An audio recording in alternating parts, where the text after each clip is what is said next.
everybody, and thanks for being back with us. I know that you're anxious to hear what insight Amanda has for us. We heard some great insight about her life and some of the darker times, but also some of the positive. And now we're going to talk more about the positive, and hopefully she's going to share some great professional ideas about how to get over some of that anxiety and what you've been doing with your life professionally. So let's go back to music.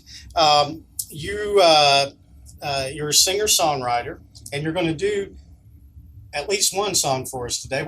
Have you got one in mind already? It's actually one that I've sang a lot at the hospitals because I wrote it for a friend who was going through a struggle and through depression and things like that, and so I thought it would be fitting for our combo. All right, sounds good. Sounds good. And before I forget, you really have a passion for mental health. I do. Okay, and where did that come from? Is it because of your own experience, or? It definitely is from my own, and I think a lot of people who go towards mental health, they call us the wounded healers, because we all you tend to kind of want to discover gravitate yourself towards and something you understand. So I very much do have a passion for, and I'm drawn to the people, and accidentally too. I don't know what happens. There's something that connects us, the people who are really struggling inside. Right. And what do you think?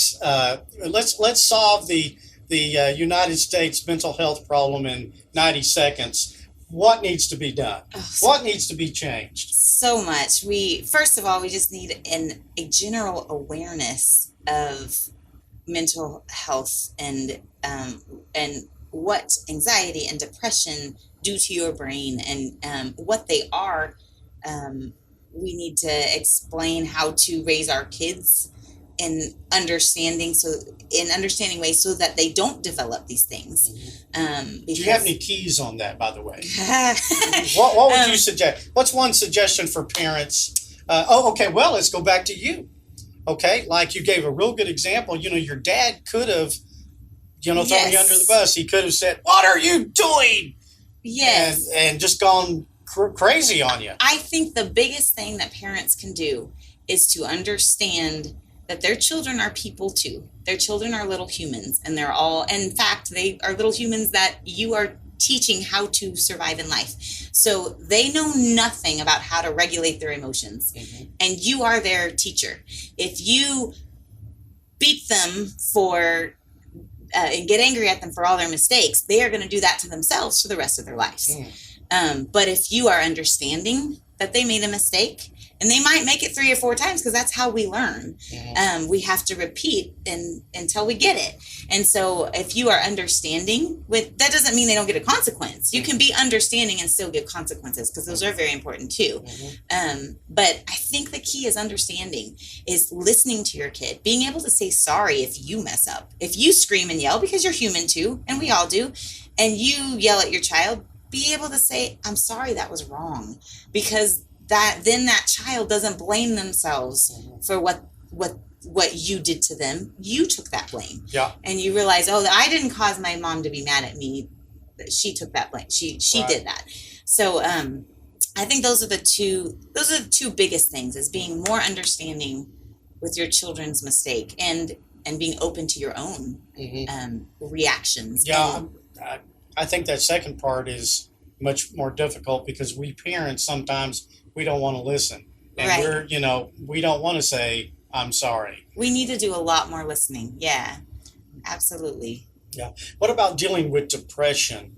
How does a parent deal with that? If their 15-year-old is depressed, is it kind of the same thing, or would you suggest a little different approach? Because maybe you wouldn't give any consequences for depression, but how would you help your child deal with that?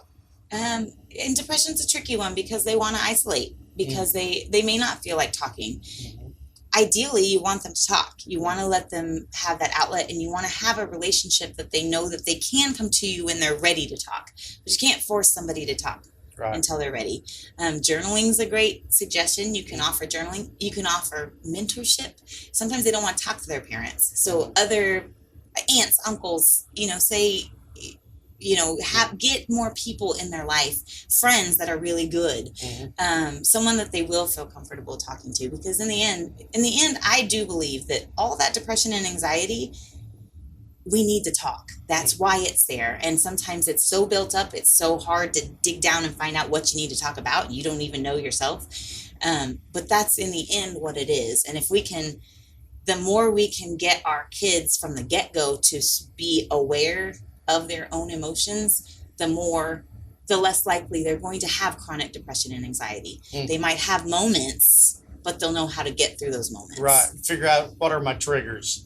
And then once I know that that's a trigger, then this is what I need to do. Right. Okay. Right. Well, then that's a good segue to music, because you that was one of your ways of coping. And so, tell us a little bit about your career in music therapy. Where did you go do this? Was it your idea? Did you go to school for it? I was in LA by this time, and I was going for a performance degree. And I realized at some point, I actually was about to transfer and do this, from junior college, because I was getting my residency. Something happened to where I couldn't. I needed a couple extra credits, and it was devastating. I was like, I'm going to add a whole nother year to my college life, and blah, blah, blah. I was so upset. But it was that year that I found the music therapy program at California State University, Northridge. And I fell in love with it. I said, oh my gosh, it's music, but it's helping people. Those are two things I love. Well, let's get married. And yes, and I don't need a degree in music performance. It's not going to do anything for me. Right. So it was perfect. And it was, the most life-changing time. During that time, I was also watching a lot of movies, what was that?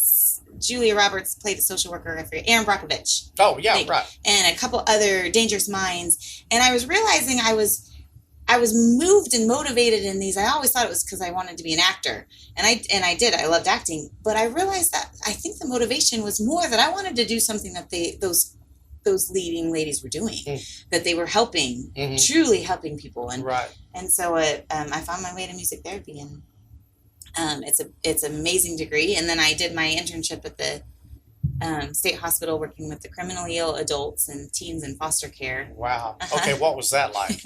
It was eye-opening. It was the most life-changing 6 months of my life. Wow. It was eye-opening to a whole subset of society that the majority of us do not know exist. Right.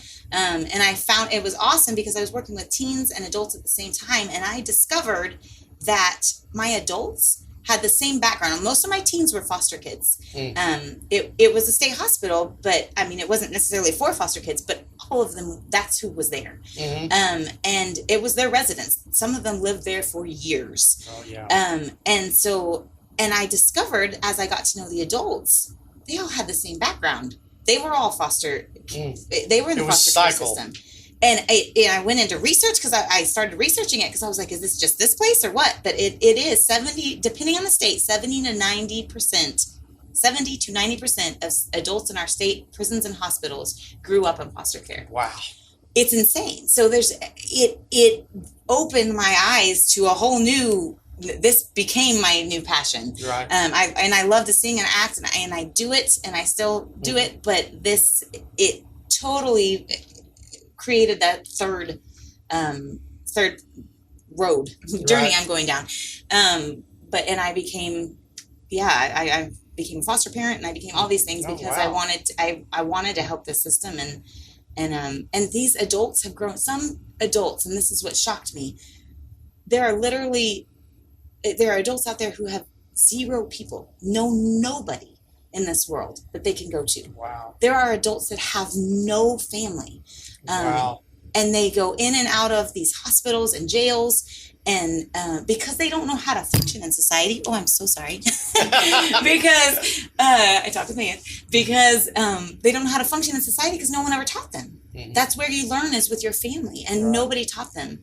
Right. And with everything going on now, it makes me sad when people don't understand criminals' reactions. They expect them to behave a certain way, but they've never been taught. Right. They've never been taught to care about society because nobody has cared about them. Right. Wow. What go through like you do nursing homes, right? Music therapy, which I think is really, really cool. Like what would you do? What would be a typical day in a nursing home? What's that like? I mean, really going from a different. Well, I guess in some ways they might be a little bit the same. Yeah, I mean there are certain with especially with dementia and Alzheimer's, but it's quality of life at that point. It's being able to bring back old memories. And we basically do a sing-along. Right. And we'll do instruments too and bells, and they're using their brain to pay attention to each other and the music. But a lot of it is the sing-alongs, and they're singing all their old golden oldies they grew up. You want to hit, with music therapy, you want to hit the most impactful music is music from your youth and young adult days. Those are the typically the most impactful. And so from that era, we sing those songs. And what you will find is people who are so gone in their heads with Alzheimer's or dementia, can't talk, don't know what they're doing. But afterwards, after you have opened up that part of their brain that does work. Or reopened it. Yes. Well, because music is the only activity that uses every single portion of the brain. So, like in stroke victims, they won't be able to speak, but they can sing. Wow. And so the same thing, Alzheimer's and dementia, it can take you to reroute that to the part that does work, and help them function. So when I leave those music therapy sessions, a lot of times they're talking and they're right on, and they're alive inside. Great reward. It is amazing. It is the best field. Wow. Well, speaking of all of that, what I'd like now is that you can be on camera. My assistant doesn't want to be on camera. You don't want to say hi, Jessica? Okay. She needs your speech. She's got some anxiety, stage anxiety going on here.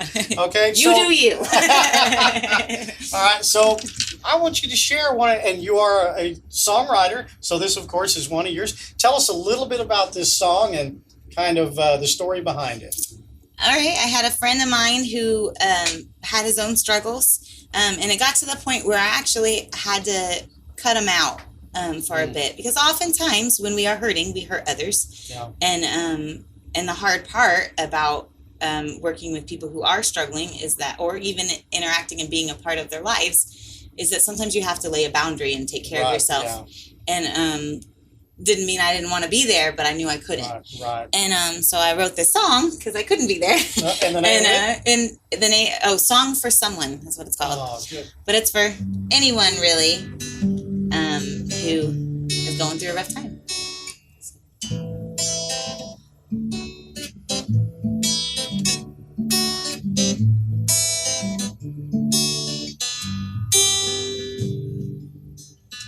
When you're feeling like you're all alone and you can never be.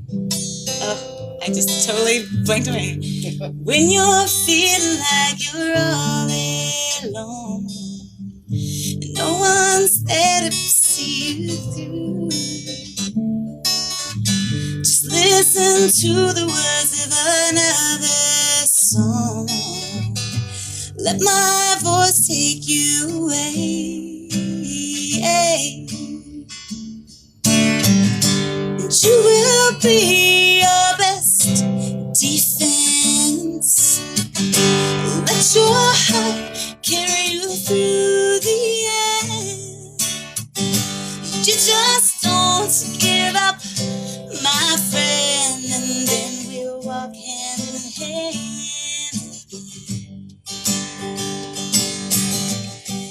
Life we live, it's a long, hard road. No one standing by your side. If you look around wherever you go, someone's there to stop your crying.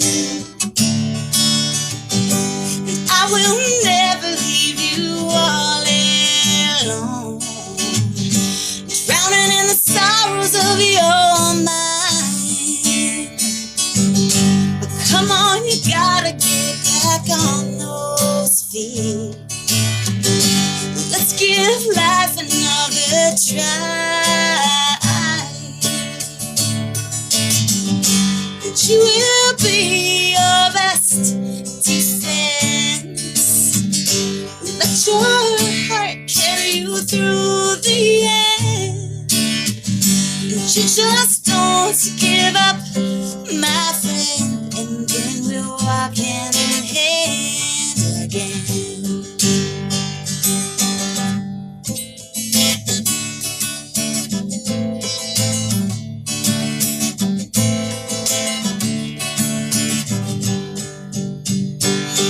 If you could see a brand new world, discover life in all its worth, see that not everyone's out to hurt you. Notice for once the people adore you. Then maybe you will be your best defense. Let your heart carry you through the end. You just don't give up, my friend, and then we'll walk hand in hand again. Then your thoughts will be better. We'll weather the weather. We'll walk hand in hand again. Oh, very good. And the audience went wild. I appreciate it. Very good. Well, I want to close, but I want to hear a little bit about a project that you've got going. Yeah, he didn't forget, did he? Okay. So it's a movie, and you wrote the screenplay, and it's about mental health. That whole life-changing point of my 6 months working with the criminally ill and the teens in foster care, where I discovered the whole issues of the world that I didn't know before.